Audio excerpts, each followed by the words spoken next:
That brings me to climate change.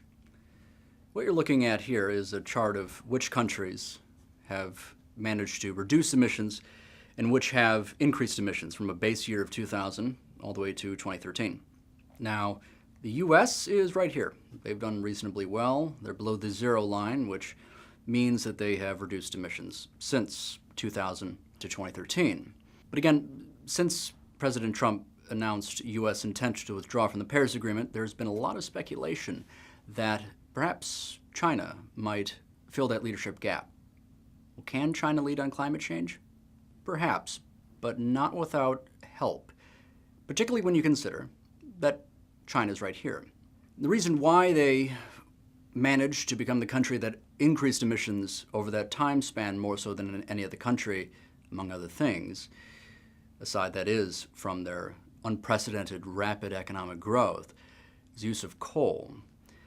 So they may be able to lead on climate change, but there's going to be significant economic capacity and other domestic resource obstacles to overcome.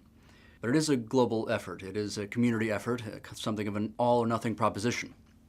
And just so we're perfectly clear, folks, the implications of unmitigated climate change look something like this. The nations of the world right now have agreed to attempt to lower emissions such that global temperatures will not rise above 2 degrees Celsius above pre-industrial levels. And if it does rise above 2 degrees Celsius above pre-industrial levels, then we are virtually guaranteed stronger storms. Among other things, stronger hurricanes and flooding, for which there is no amount of federal or local emergency management response funds that can help rebuild, help prepare, or help undo the damage that can be done. Whatever, for example, whatever Katrina and Hurricane Harvey were to the U.S., our government coffers would be, for emergency response, would be completely drained by the kind of much stronger hurricanes that we'd see in the future, affecting not just coastal cities, but inland ones as well.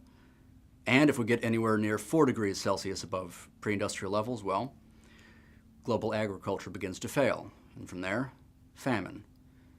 So that's why it needs to be a community effort. And from China, we may be able to see some significant leadership, but it must be from all of the countries as well. Again, an all or nothing effort. The U.S. also must be involved as the second largest emitter, even if leadership doesn't come from the national level. We're already sitting at the subnational level.